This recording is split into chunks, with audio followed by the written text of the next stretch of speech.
A paz do Senhor Jesus, meus irmãos, que bom que você está aí para mais uma aula.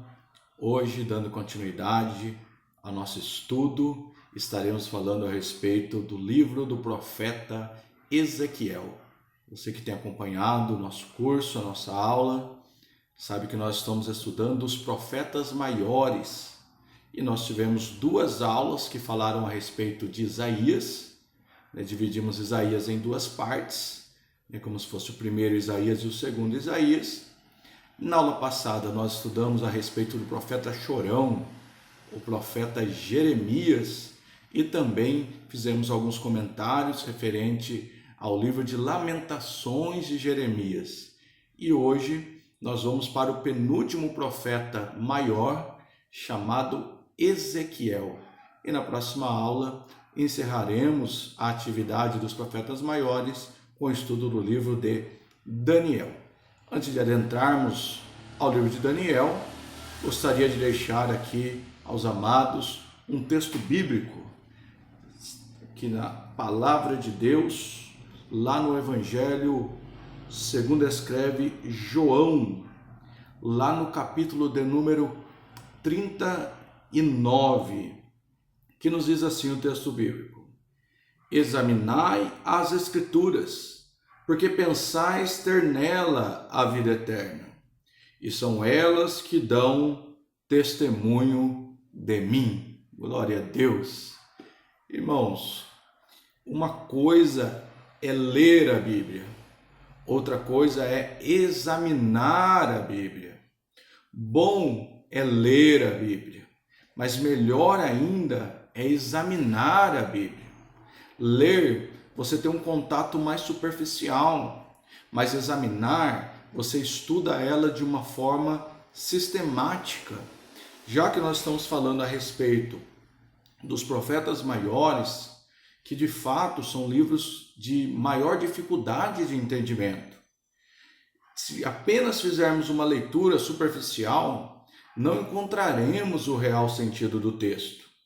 Por isso Jesus falou: olha, se você quer conhecer de mim, você precisa não só dar uma folheada, não só gastar 10 minutos, mas você precisa examinar. Ninguém gosta quando vai ao médico e o médico nem olha no nosso rosto e já dá o remédio. E ali alguém sai dizendo: mas ele nem examinou direito. E como ele não examinou, ele pode ter errado no diagnóstico e isso ter consequências terríveis. Então, só olhar a Bíblia pode recorrer em dificuldades de interpretação e até pregações com desvio doutrinário. Eu vejo que muitas coisas que nós vemos e ouvimos nos dias de hoje, na verdade, são fruto da imaginação do homem. Às vezes, por mais belas do que são, não são boas, não são positivas. Elas são veneno, uma vez que não saíram, não foram inspiradas, não foram retirados da Escritura Sagrada. Então, qualquer tipo de interpretação, colocação, exemplo, todo tipo de explanação deve sair da Escritura Sagrada. Eu tenho uma preocupação muito grande em ou pregar o que eu acho ou o que a Bíblia diz. E quanto menos nós examinamos a Escritura, mais nós pregamos o que nós achamos e menos o que a Bíblia de fato diz. Então, por isso, nesse momento, eu convido a você, juntamente conosco, a examinar as Escrituras. Para isso você precisa de fazer uma leitura atenciosa, profunda, você precisa de um ambiente tranquilo para estudar, e você precisa de disciplina. Você precisa, é a disciplina que vai fazer o diferencial para que você simplesmente não perca o seu tempo. Para que, de fato, ao terminarmos o estudo do profeta Ezequiel, de fato, nós possamos conhecer melhor a Bíblia, para poder falar melhor a respeito do reino. Quanto que nós temos investido no nosso chamado e no nosso ministério. Eu fico feliz, porque eu tenho ouvido aí nos dias que nós estamos vivendo, algumas pessoas dizendo: olha, eu estou aproveitando os dias livres, os dias de quarentena, para me aprofundar na palavra de Deus. Então aproveite, gaste 1, 2, 3, 4 horas, leia as referências bíblicas, faça as anotações durante a aula, porque certamente Deus quer nos abençoar pelo meio do estudo da sua santa palavra. Então, Ezequiel, ele é um profeta do exílio. Nós já havíamos falado que os profetas se dividem em os pré-exílio, exílio e pós-exílio. O que são os profetas do exílio? São aqueles que viveram o exílio babilônico.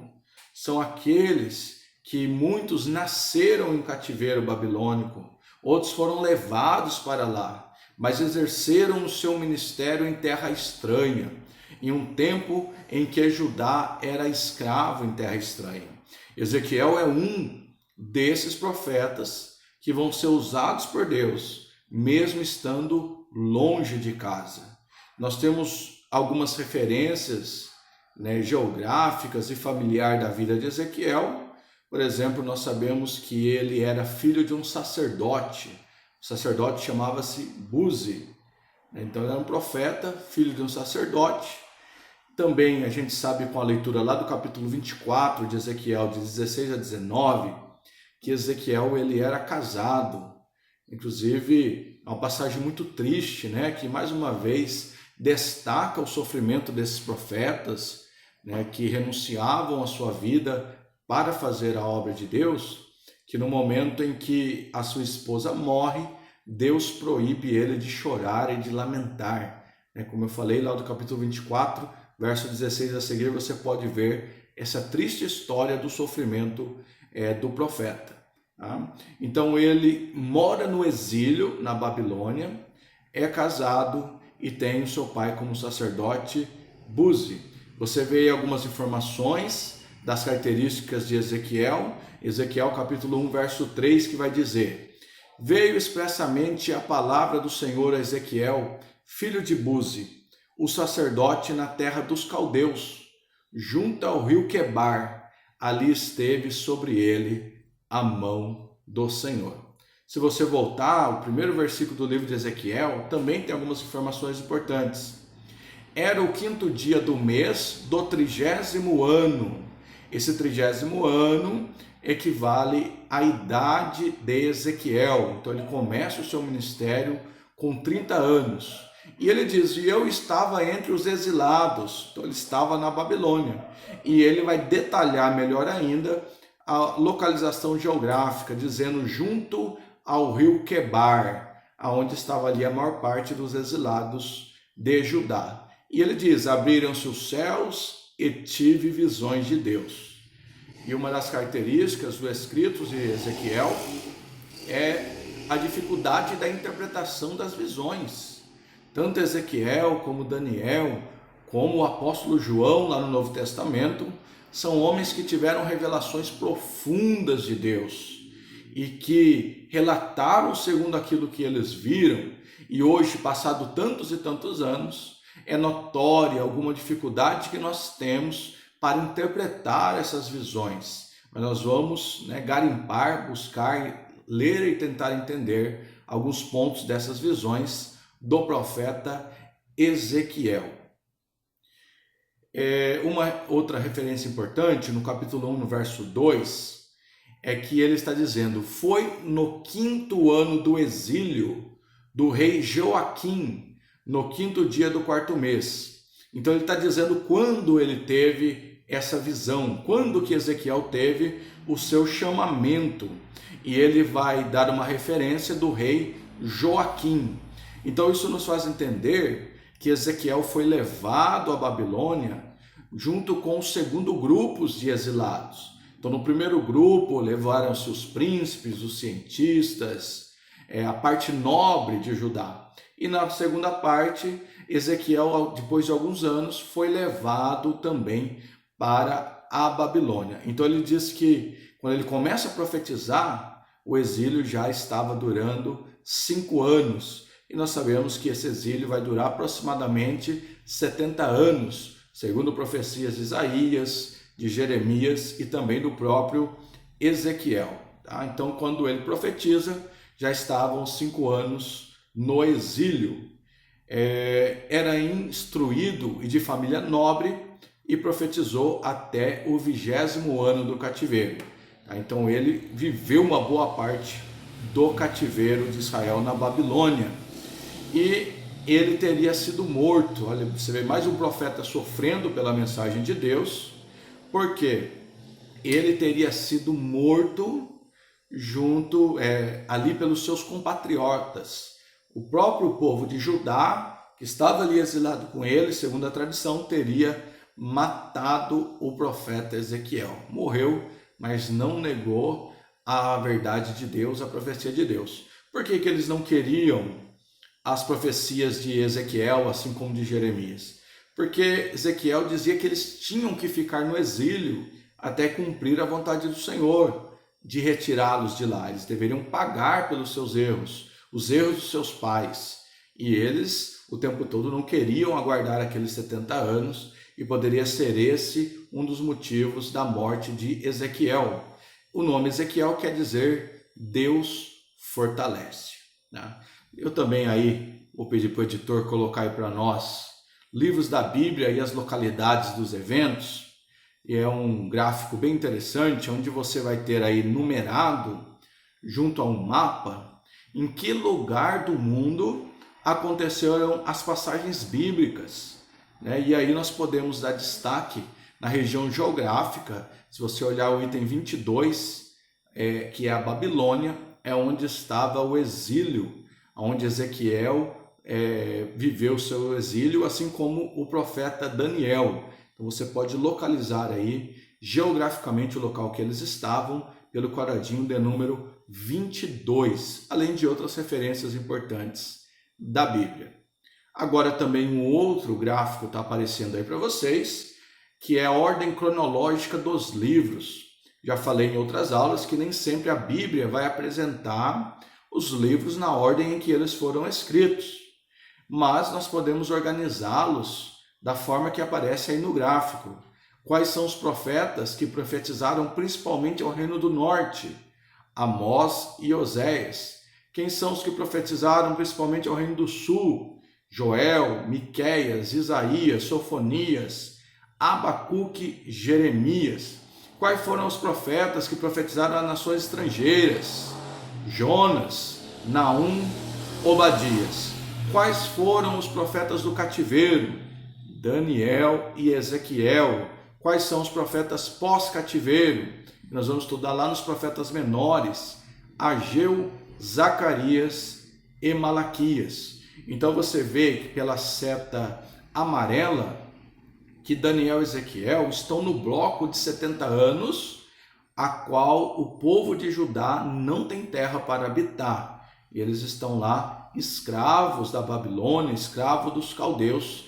E é diante desse contexto histórico, após muitos erros dos reis de Israel, Deus permite que o povo de Israel passe por lá para que eles sejam limpos, purificados por meio do castigo de Deus. Você vai ver também que após os 70 anos do exílio, você tem ali Esdras e Neemias, que desenvolveram importante papel na restauração, no restabelecimento do reino de Israel, de Jerusalém e do templo. Também, com círculos azul e vermelho, nós temos aí as datas aproximadas do exílio. Então nós sabemos que Judá foi invadida, saqueada, pelo menos em 3 etapas. Então a primeira data do exílio, que é aquela que foi levado os reis, os príncipes, e possivelmente Daniel foi levado, é algo em torno de 606 a.C. Tá? Em Daniel, ele tem um papel diferente de Ezequiel, porque enquanto Ezequiel ele profetiza no exílio, no meio do povo escravo, Daniel ele é levado para o palácio e lá, pela sua inteligência, pela sua capacidade, é preparado para governar. Eu aqui ainda, para quem tem o nosso material, para quem tem os PDFs, os livros e os slides, eu coloco aí um complemento, né? Vou deixar nos slides um link que fala um pouco mais do exílio babilônico, se você puder e quiser aprofundar mais os conhecimentos. É um rápido documentário aí de uns 20 minutos que fala do exílio. E é interessante que lá diz que possivelmente Daniel transformou-se em um eunuco, ele foi castrado né, que era uma prática ali, inclusive para que ele não tenha filhos. Lembra do problema lá do povo de Israel, do povo hebreu no Egito, que se multiplicava muito rápido? Então os caldeus, né, eles, para evitar o fortalecimento das nações que eram escravizadas por eles, havia essa prática de castração. Então Daniel, não há certeza, a Bíblia não diz, mas ele, como seus amigos também, possivelmente sofreram essa prática, mas mesmo assim serviram ao Senhor, tanto que não há relato, né, que eles se casaram, que eles tiveram filhos na Bíblia Sagrada, por isso possivelmente eles sofreram isso, mas o documentário está lá nos slides, você que já é o nosso aluno matriculado, você pode receber os slides. Você que não é, tem acompanhado a aula conosco, você pode também entrar em contato, ou no início ou no final aqui do vídeo tem os contatos, e passar a ser um dos nossos alunos. Você pode estudar tanto presencialmente, como também à distância, né? Agradeço também um pessoal de longe, né? Que nós estamos aqui na região de Campinas, e ainda nós não estamos estendendo o curso para fora da região, mas eu tenho recebido contato de pessoas de fora, querendo também fazer parte do curso, mas esse por enquanto os irmãos têm acesso à videoaula, mas ainda nós não estamos tendo possibilidade de mandar o material aí para os irmãos, mas quem sabe no futuro próximo possamos estender o nosso curso de teologia, ok? E o segundo exílio, ou seja, o segundo grupo que foi exilado de Judá levado para a Babilônia, que foi levado em torno de 10 mil cidadãos, é o que possivelmente Ezequiel está incluído, foi em torno de 597 a.C., tá? E esses receberam lá terras para o cultivo e uma certa liberdade civil e religiosa. Então eles eram escravos, né? Estavam dominados pelos babilônicos, mas esses davam condição de vida para eles lá. Tanto que mesmo após os 70 anos, muitos não vão voltar da Babilônia, vão continuar lá, não vão retornar para Israel, o caso, por exemplo, ali de Esther e toda a comunidade judaica do seu tempo. Então nós temos Daniel profetizando no palácio, e de uma certa forma poderia ser uma influência positiva para que o povo de Judá não fosse destruído, e Ezequiel trabalhando ali, profetizando no acampamento babilônico, ali onde estava o assentamento do povo de Israel, e a sua mensagem principal era que eles deveriam aceitar o exílio de Deus. E ele fala, né, o tempo que ele está lá, há uma esperança do povo de Judá ainda retornar.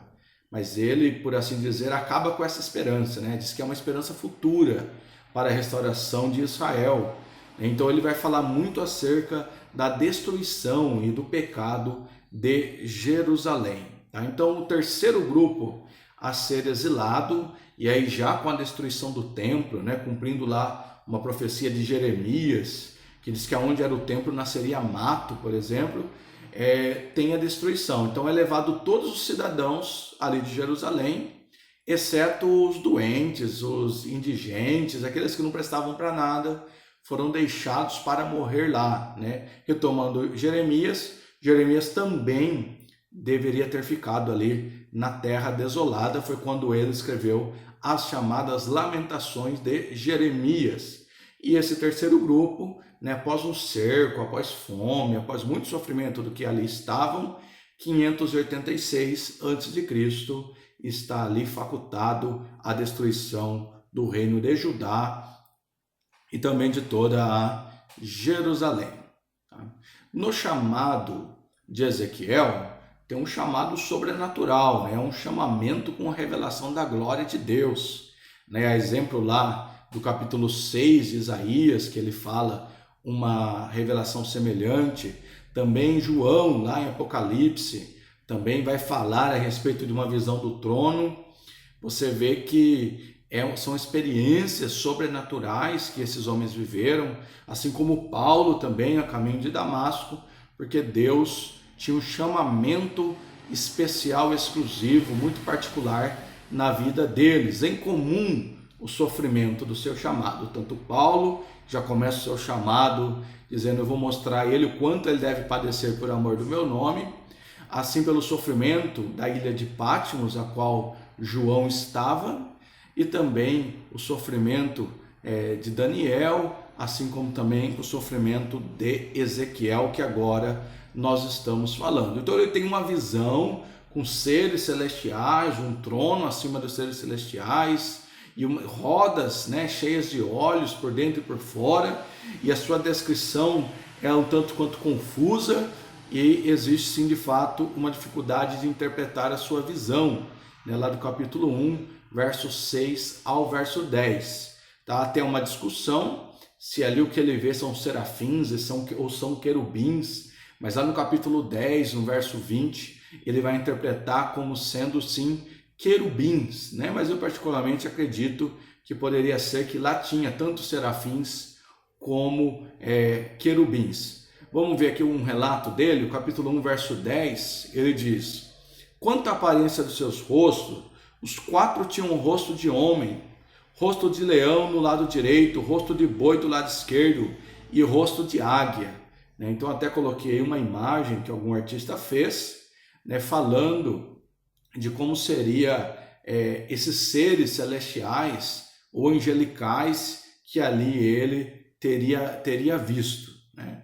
Então, quando eu digo que poderia haver ali querubins e serafins, a angelologia, né, que é a doutrina dos anjos, embora seja uma doutrina que não existe muita literatura sobre, e a Bíblia não dá foco na questão de anjos, ela vai classificar os anjos, né, e poderíamos dizer assim, que os querubins, eles fazem uma espécie de guarda de honra diante do trono de Deus. Tanto quanto o homem foi expulso lá do Éden, lá em Gênesis a Bíblia vai dizer que foi colocado ali os querubins para guardar o caminho do Éden. Então nós entendemos que os querubins fazem uma espécie de guarda. Enquanto lá Isaías no capítulo 6, ele vai dizer que diante do trono ele viu serafins, e que esses, né, adoravam, dizendo santo, santo é o Senhor dos Exércitos.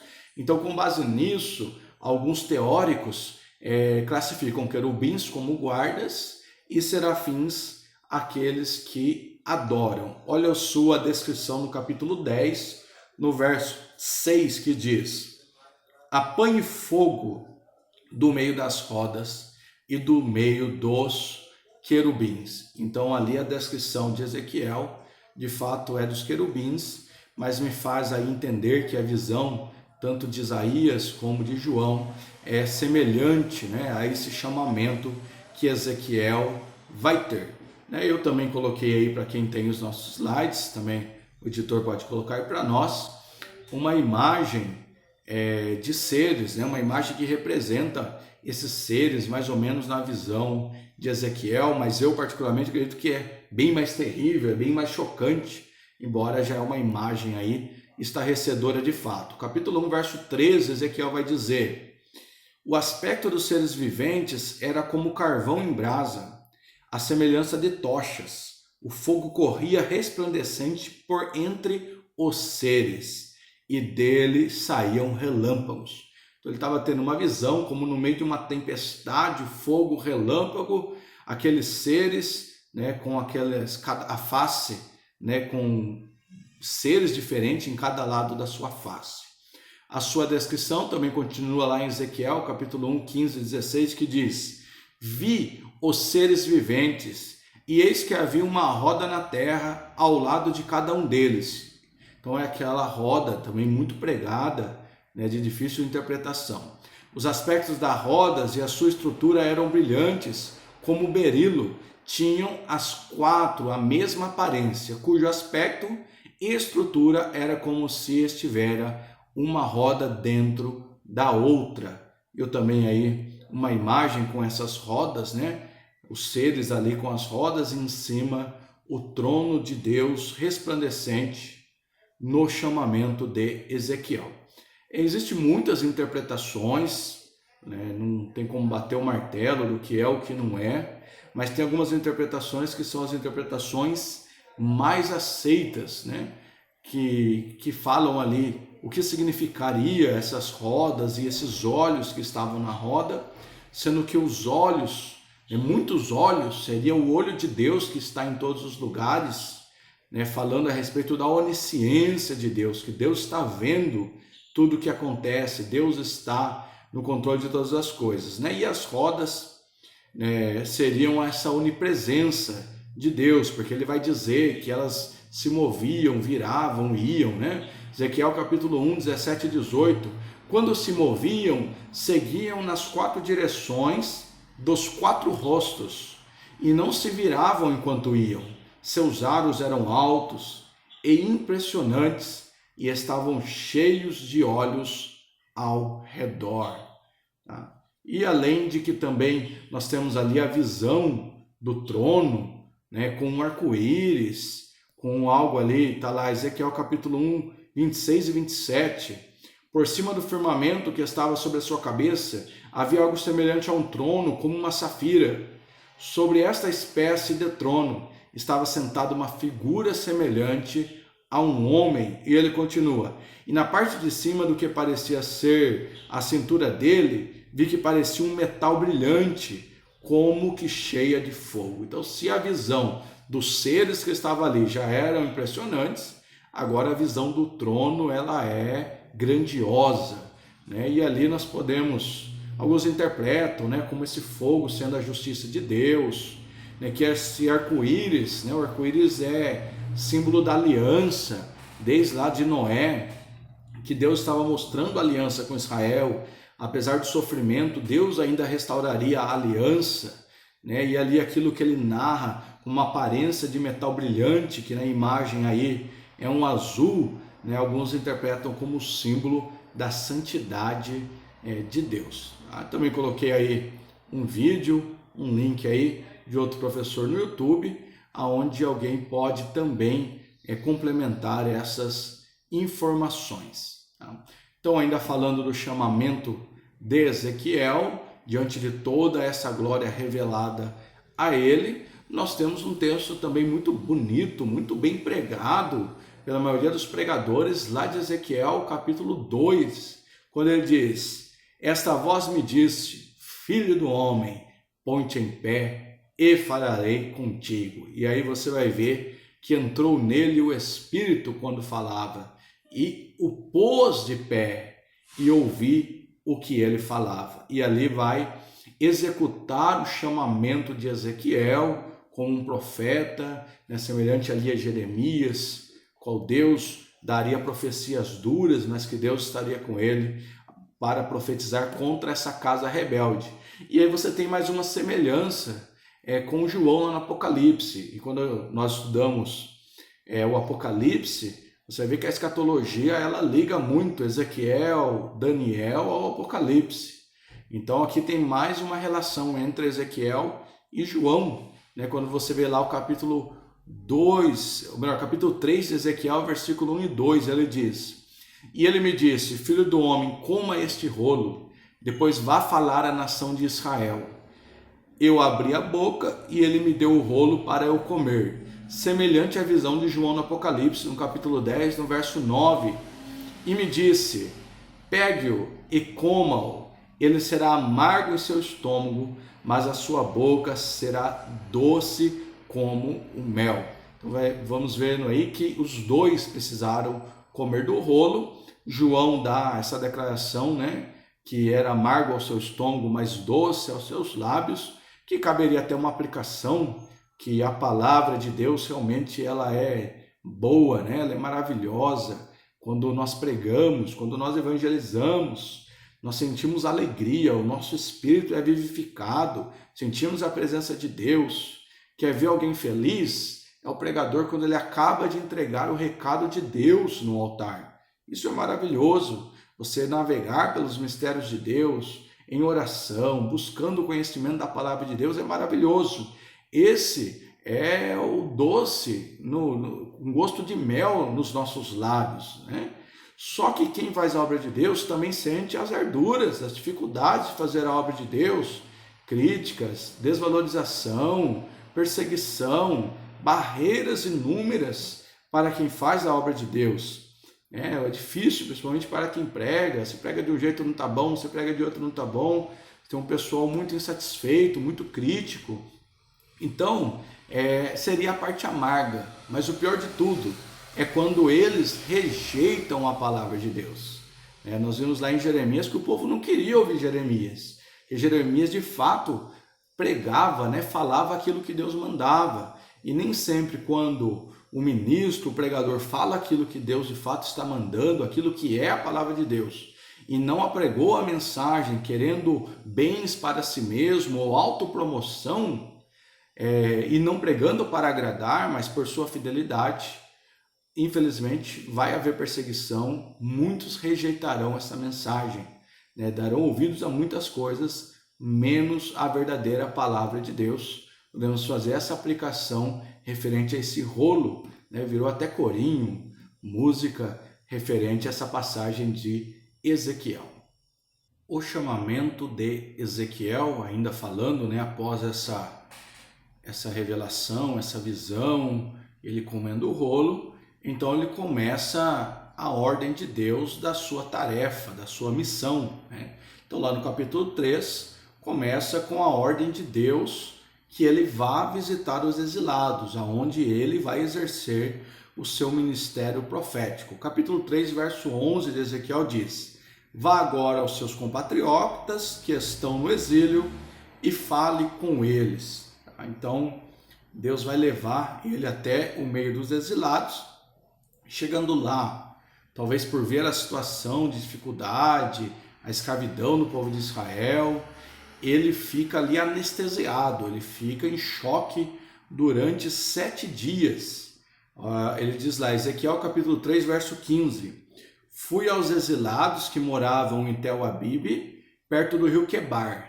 Lá fiquei entre eles 7 dias, atônito. Então ele assusta com a situação. Também ali fica passagens muito semelhantes ali a João no Apocalipse. Capítulo 3, lá o verso 26 e o verso 27, dá a entender que Ezequiel vai até lá, mas ele está completamente ao serviço de Deus. Ele não tem liberdade para falar aquilo que ele quer. Inclusive alguns interpretam que ele ficou mudo. Ele só falava quando Deus abria a boca dele. Quando você lê o texto, realmente faz sentido essa questão. 3,26 diz: farei sua língua pegar-se ao céu da boca, para que você fique calado. Mas, quando eu falar com você, abrirei sua boca e você lhes dirá. Por isso, essa ideia que ele só abria a boca para falar aquilo a qual Deus ordenava que ele fizesse. E aí você tem agora os símbolos proféticos. Normalmente, quando Deus ordena o profeta a respeito desses símbolos, vem sofrimento para a vida do profeta. Então, lá no capítulo 4, Deus está mandando ele fazer uma maquete de Jerusalém. Ele vai representar o que vai acontecer com Jerusalém por meio dessa maquete. Capítulo 4, verso 1. Agora, filho do homem, apanhe uma tabuinha de barro, coloque à sua frente e nela desenhe a cidade de Jerusalém. Tá? Então, ao longo do capítulo 4, você vai ter ali toda a descrição do que Deus manda ele fazer nessa espécie de maquete. Depois ele manda que Ezequiel durma ao lado dessa maquete, deitado do lado direito, depois deitado do lado esquerdo, e ali ele teria que comer uma comida racionada. Ele estava falando ali, Deus, acerca do cerco que estaria em volta, né? A Babilônia faria um cerco em Jerusalém e eles, sem poder entrar e sair, começaria a ter fome. Então, capítulo 4, verso 12, você tem: o que você comer será como bolo de cevada, assado sobre o esterco humano à vista do povo. Aí ficou difícil a vida do profeta. Que além de ele fazer a maquete, ficar deitado ali durante muitos dias, ele também teria que fazer a comida assada ali, gerando fogo por meio do estrume humano. E aí quando você faz a leitura, você vai perceber que ele vai falar para Deus, que é se justificar, dizendo que ele sempre foi fiel, nunca tocou em coisa imunda, e ali Deus vai permitir que ele use estrume de boi, né, de animais, para cozer a sua própria comida e ali poder se alimentar. Então, se você tem o nosso material, e lá na página 100, você tem lá uma descrição bastante detalhada dessa passagem aí, a qual ele deveria ficar deitado durante muitos dias em volta dessa maquete, sofrendo essas necessidades e dificuldades, né? Tem uma imagem que eu coloco aí também no vídeo, lá de Ezequiel 4, predição do sítio em Jerusalém, né? Então ele coloca lá aquele tijolo, cerca esse tijolo, vai deitar de um lado, vai deitar do outro, representando esse cerco de Jerusalém. Tá? Também outro símbolo profético é a questão de raspar a barba e o cabelo, né? Embora hoje o normal, né, é que muitas igrejas, né, eu falo pelo caso da maioria das Assembleias de Deus, aquelas que são mais raiz, normalmente seus obreiros não têm barba, não têm cabelo longo, né, que é um costume da igreja, e durante muito tempo, né, barba grande e tal, poderia ser associado com outro grupo. Então, esse costume foi implantado aí nas igrejas mais tradicionais, como a Assembleia de Deus, do meio pentecostal, e que continua, né, até os dias de hoje na maioria delas. Mas naquele tempo, raspar a barba e o cabelo era um sinal de humilhação, né? Então, Deus já começa ali mandando ele fazer essa raspagem lá no capítulo 5. Capítulo 5, verso 1, ele vai dizer assim: E tu, ó filho do homem, toma uma faca afiada, como navalha de barbeiro, e a farás passar pela tua cabeça e pela tua barba. Então tomarás uma balança de peso e repartirás os cabelos. Então já era uma humilhação que ele sofreria ali naquele momento, né? Mas ele também pegaria esse cabelo e ele repartiria ali em pedaços. Também, se você tem um material, página 101, tem um relato sobre isso. Mas aqui também nos slides, né, tem aí uma imagem de Ezequiel fazendo o corte, raspando ali a sua cabeça e a sua barba. E também ali, ao longo do capítulo 5, os montes de cabelo e de barba ali que ele deveria distribuir. Tá? Então, o julgamento seria completo, por isso que ele raspou toda a cabeça e toda a barba. Deus vai dizer a ele que queime uma parte, e esses significam aqueles que morreriam dentro de Jerusalém, quando Jerusalém fosse ali ateado fogo e viesse a destruição terrível. Ele vai dizer também que é para ele pegar um pouco desse cabelo e bater nesse cabelo, golpear esse cabelo, e esses seriam aqueles que morreriam fora da cidade, tentando fugir. E ele também vai dizer que era para espalhar alguns, então dizendo ali a interpretação que mesmo espalhado, aquele povo jamais teria paz, né? E ele também vai dizer para guardar um pouco, né, junto à roupa do profeta. Esse fala dessa porção dos exilados que voltaria após os 70 anos de cativeiro. Depois do capítulo 8, né, Ezequiel é arrebatado em espírito e levado em Jerusalém. Veja uma experiência sobrenatural, né? Talvez de Filipe também sendo levado lá no capítulo 8 de Atos. Você tem ele saindo de um lugar e aparecendo em outro, uma visão também ali de João, mais uma vez parecido com o Apocalipse, tendo uma visão, né? Como se ele estivesse fora do corpo, algo profundo e sobrenatural. Então ele é levado, ele está no exílio na Babilônia, Deus transporta ele em visão para ver o que está acontecendo em Jerusalém ali, apesar de milhares de quilômetros de distância. Então ele vai dizer o capítulo 8, verso 3, e estendeu a forma de uma mão e tomou-me pelos cabelos da minha cabeça, e o Espírito me levou entre a terra e o céu, e levou-me a Jerusalém em visões de Deus, até a entrada da porta do pátio de dentro.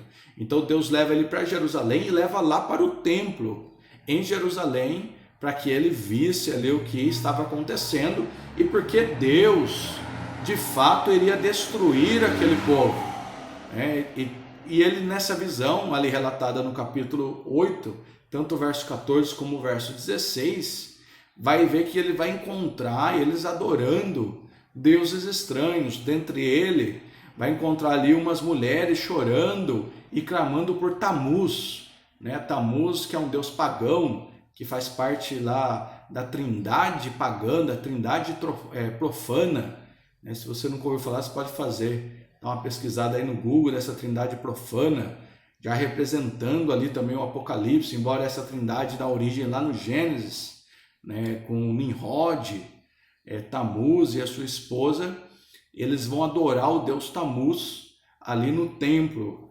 Você vai também encontrar eles adorando o deus Sol, né? Homens de costas para o templo adorando o deus Sol. Então Deus estava mostrando a Ezequiel, olha, esse povo tem que sofrer, porque eles não ouvem a palavra do Senhor e estão adorando tudo que aparece na frente. O capítulo 9, seres celestiais que matam o povo. E Ezequiel não suporta a visão e cai de joelhos. Então agora Ezequiel, ele começa a ver uma matança, como se Deus ordenasse seres celestiais que começavam a matar os jovens, os velhos, e você tem toda essa narrativa lá no capítulo 9, tá? Ezequiel 9:8 vai dizer, enquanto a matança continuava, fiquei ali sozinho, caí com o rosto em terra, clamei e disse, Senhor Deus, será que vais destruir todo o restante de Israel? Lá no verso 6 do capítulo 9 diz, matem os velhos, os jovens, as moças, as crianças e as mulheres. Então ele não suporta a visão, ele entra em desespero, porque teme aí que todo Israel seja destruído. E aí no capítulo 11, depois de uma série de visões, que você pode ler lá do capítulo 9 ao capítulo 11, Deus traz ele de volta. Capítulo 11, verso 24. Depois o Espírito me levantou e me levou à Caldeia, para junto dos exilados. Então ele volta em si lá no capítulo 11. Capítulo 14, verso 20, tem um texto muito comentado que mostra o amor de Deus por alguns, mas que ele não toleraria o pecado de outros. Ezequiel capítulo 14, verso 20. Ainda que Noé, Daniel e Jó estivessem no meio dela, vivo eu, diz o Senhor Deus, que nem um filho, nem uma filha eles livrariam, mas somente eles livrariam as suas próprias almas pela sua justiça. Também no capítulo 15, dando continuidade, nós vemos ali Deus começando a falar por parábolas, por alegorias, ali por meio de Ezequiel. Então o capítulo 15 tem lá Jerusalém sendo comparado a uma videira, né? E dizendo, pode haver frutos, pode haver alguma coisa nela. Vai dizer, e depois que ela for queimada? Se agora ela não tem nada, não serve para nada, e depois que ela for queimada, será que ela vai servir para alguma coisa? Falando da destruição final de Jerusalém. Capítulo 15, verso 5. Ora, se já não servia para nada quando estava inteira, muito menos servirá para fazer alguma coisa depois que o fogo a queimou ou estiver carbonizada. Textos bastante fortes. Capítulo 16 tem outra alegoria dessa. Jerusalém é como uma menina ingrata. Então lá relata a forma que Deus cuidou de Jerusalém, como se fosse uma criança, uma jovem que recebeu presentes, mas assim que cresceu, se distanciou do Senhor e foi embora. É uma narrativa muito bonita. Se você ler ali o capítulo 16, de 8 a 17, vale a pena essa leitura. Eu vou dar apenas 2 trechos aqui para não alongar muito. Capítulo 16, verso 10 e 11. Também a vesti com roupas bordadas e lhe dei sandálias feitas com couro da melhor qualidade. Eu a cingi de linho fino e a cobri de seda. Também a enfeitei por joias, braceletes nas mãos e um colar no pescoço. Então era aquilo que Deus fez por Jerusalém. Mas aí quando você vai no capítulo 16, verso 17 e 18, diz da ingratidão. Você pegou as suas belas joias feitas com ouro e a prata que eu lhe tinha dado e fez para si imagens de homens com as quais você se prostituiu. Você pegou os seus vestidos bordados e com ele cobriu as imagens. O meu óleo e o meu perfume você pôs diante delas. Você tirou tudo que eu tinha te dado, você tem oferecido a deuses estranhos. Então é uma parábola da Jerusalém ingrata. Lá no capítulo 19 tem outra alegoria dessa, que é a parábola do leão enjaulado. Está lá no capítulo 19, no verso 2 ao verso de número 14. Ali você também, que tem o nosso material, no item 105, na página 105, lá no item J, você tem uma descrição detalhada desta visão. Os leões seriam os príncipes, que depois ficaram presos, primeiro pelo Egito, depois pela Babilônia, foram levados presos, e as suas mães seriam as leoas nesta revelação de Deus. E depois os príncipes são os ramos, os cedros que foram destruídos, e as suas mães a videira. Tudo isso está lá no capítulo 19, tudo com o mesmo sentido, falando da destruição de Jerusalém. O capítulo 20, Deus vai apresentar ali um histórico dos pecados de Israel, tá? E o relato dos anciões cativos, falando inclusive dos mais velhos. Capítulo 20, verso 3 e 4. Filho do homem, fala aos anciões de Israel e diz-lhes, assim diz o Senhor Deus, vieste consultar-me, vivo eu, que não me deixarei ser consultado por vós, diz o Senhor. Porventura tu os julgaria tu, ó filho do homem, notifica-lhes as abominações dos seus pais, como Deus lançando em rosto o pecado de Israel.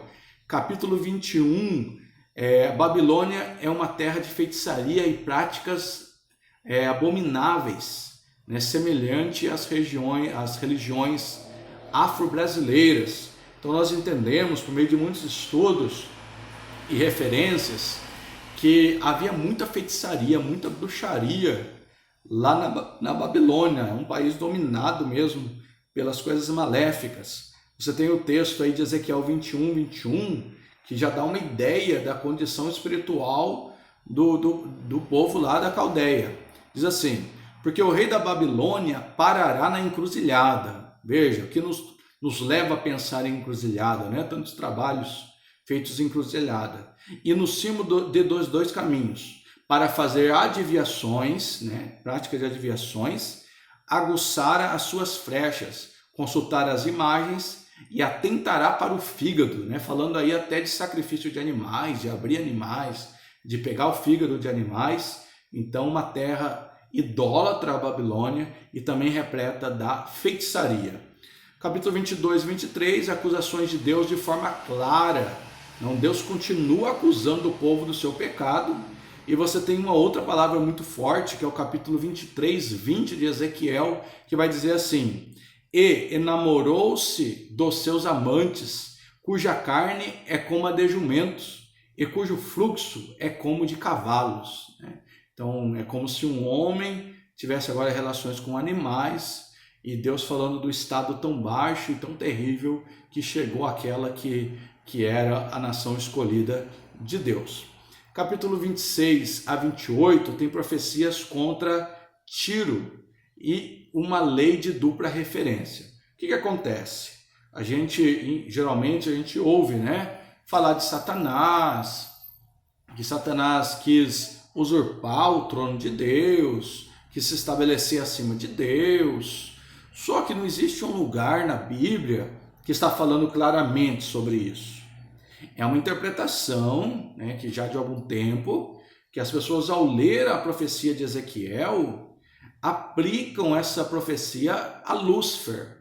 Então isso, quando a profecia de Ezequiel realmente servia para Tiro, mas também tinha uma referência a Lúcifer, a queda de Lúcifer. Então quando acontece isso, a profecia valendo para dois tempos, nós chamamos isso de uma profecia de dupla referência. O texto lá de Ezequiel 28, 2, filho do homem, dize ao príncipe de Tiro, que seria aí como Satanás, assim diz o Senhor Deus, porquanto o teu coração se elevou e disseste, eu sou Deus, e sobre a cadeira de Deus me assento no meio dos mares, e não passas de homem, e não és Deus, ainda que estimo o teu coração como se for o coração de Deus.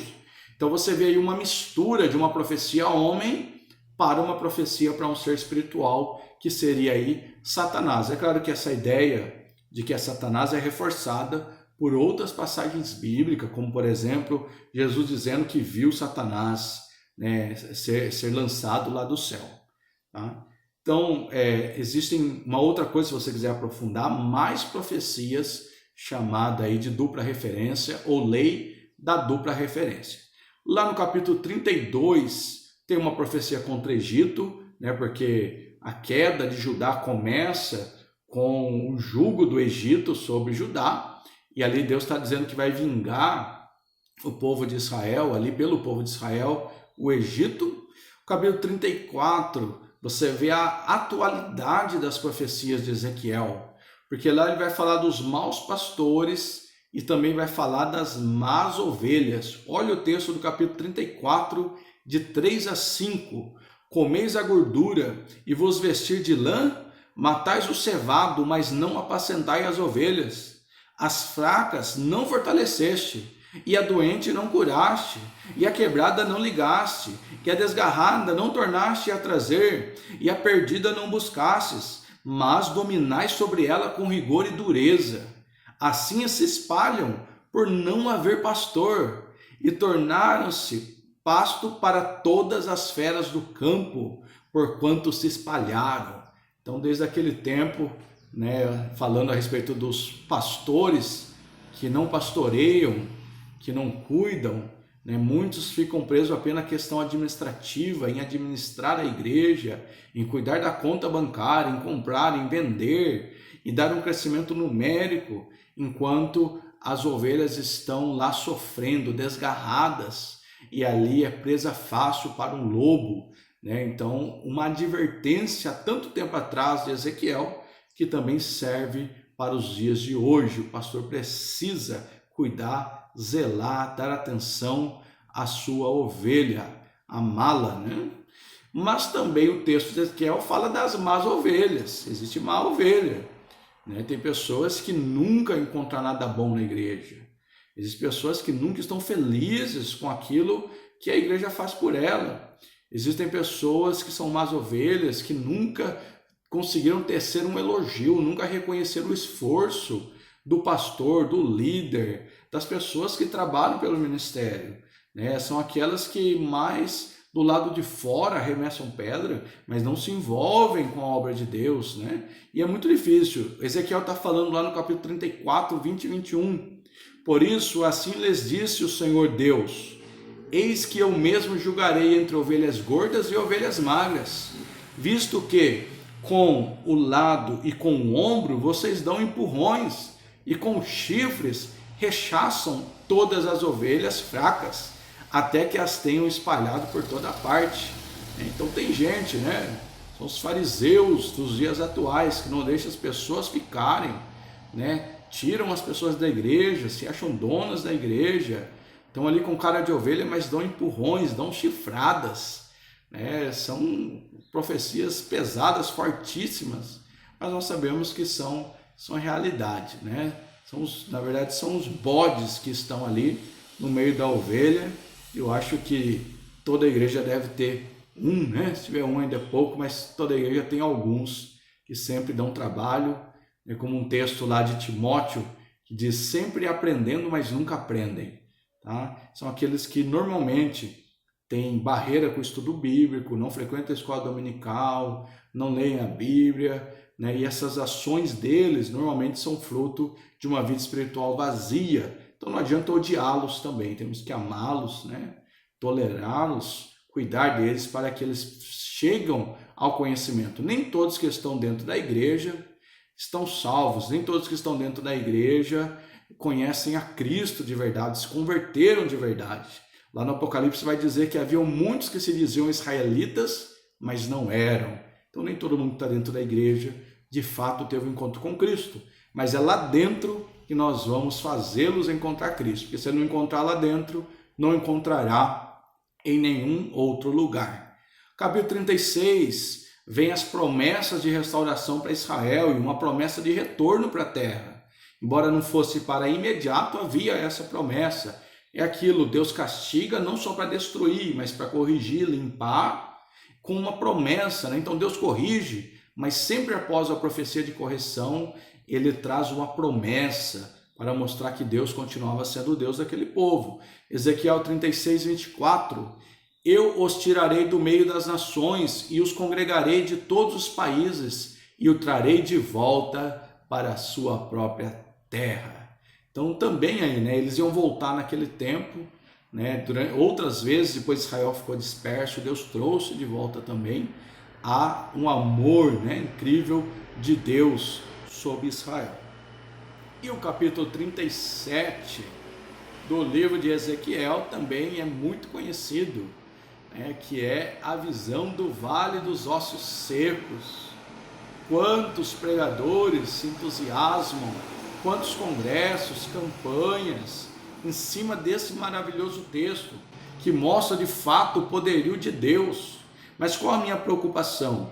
É que nem sempre quando as pessoas falam a respeito do capítulo 37 de Ezequiel, eles buscam um contexto histórico. É ideal que antes da aplicação do texto, que Deus realmente vai dar vida, que Deus realmente vai restaurar, que sabemos, que o vento que sopra, é o próprio Espírito de Deus que sopra, o mesmo que levantou Ezequiel no capítulo 2, ele pode fazer essa obra. Mas quem prega, quem ensina, não pode apenas aplicar o texto. Ele precisa, ao iniciar a sua pregação, mostrar por que Ezequiel estava tendo aquela visão, aonde Ezequiel estava, porque Ezequiel diz assim, o Senhor o sabes, porque a obra era muito grande. Será que tudo aquilo que ele viu, todas aquelas revelações, visões terríveis, ainda Deus poderia reverter e trazer o povo de volta? Senhor, tu sabes. E outro ponto interessante é que ele então diz, então profetiza Ezequiel. Veja, irmãos, que Ezequiel não profetizou segundo a sua própria vontade. Hoje virou uma prática, eu profetizo isso, eu profetizo aquilo outro. Mas quando eu profetizo, Deus mandou. Porque se Deus mandou profetizar, tem que acontecer. Tá? Então, profetizar por vontade humana, eu acho extremamente perigoso. E às vezes a gente observa em alguns lugares que tornou-se um vício de linguagem. Eu profetizo isso, eu profetizo que o Brasil... Como se eu falasse pela minha própria vontade e acontecesse. Só acontece aquilo que Deus quer que aconteça. E que eu profetizo segundo a vontade de Deus e não a minha vontade. Porque em tempos de quarentena, em tempos aí do novo coronavírus, seria muito fácil eu levantar e profetizar que no meu bairro não vai ter nenhum caso, que no meu estado não vai ter nenhum caso. Aí eu profetizar pela sua própria vontade. Vê que Daniel, prestes a ser jogado na cova dos leões, ele não levantou o dedo e profetizou que o leão ficasse de boca calada. Quando o rei pergunta se Deus podia livrar, ele não faz esse tipo de profecia como que mandando em Deus. Ele sabia que Deus tinha poder para livrá-lo da boca do leão, mas também sabia que se não fosse essa vontade de Deus, ele morreria por meio dos leões. Mas ele não ousou profetizar aquilo que Deus não mandou. Nós já estudamos em algumas outras aulas que isso é uma doutrina chamada confissão positiva, que veio do meio neopentecostal e invadiu as igrejas pentecostais e se espalharam terrivelmente aí por todas as igrejas. Tá? Mas capítulo 37, verso 4 e 5, então me disse, profetiza sobre esses ossos e disse-lhes, ossos secos, ouvi a palavra do Senhor. Assim diz o Senhor Deus a esses ossos, eis que farei entrar em vós o Espírito e vivereis. Também confirmando referente o capítulo 37 ser em relação a Israel, nós vemos que o próprio capítulo 37, lá no verso 24, ele fala a respeito da casa de Davi. Então, o meu servo Davi será o rei sobre eles, e todos eles terão um só pastor e andarão nos meus juízos, e guardarão os meus estatutos e observarão. Então, aquela restauração do capítulo 37 tem a ver ali com a restauração no que nós chamamos de milênio, quando o Messias virá para Israel. Então, há uma promessa de restabelecer ali o trono de Davi, claro, de uma forma bastante simbólica naquele lugar. Tá? Agora, o capítulo 38 e 39 fala a respeito de Gog e Magog. Você vê que uma vez mais, somente esse final do livro do profeta Ezequiel aponta muito para um tempo futuro, tá? Que Gog e Magog faz referência de inimigos de Deus, ou forças satânicas, fala de guerras, Se você ir lá em Apocalipse, lá no capítulo 20, por exemplo, vai falar lá que Gog e Magog é uma guerra final, é uma guerra onde as pessoas chamam de Armagedon. Então ela tem uma referência escatológica muito forte quando Ezequiel escreve. Então, a partir do capítulo 38, 39 a seguir, é a parte mais difícil de Ezequiel, porque são profecias que não se sabe muito bem se é para aquele tempo ou se é para o futuro. Aí Gog e Magog vai aparecer várias vezes na Bíblia, o que nós possamos dizer é que são inimigos de Deus e tem relação aí com guerras do futuro. Portanto, irmãos, os capítulos finais de Ezequiel são considerados escatológicos. Normalmente se estuda, junto com o Apocalipse, junto com algumas partes de Daniel.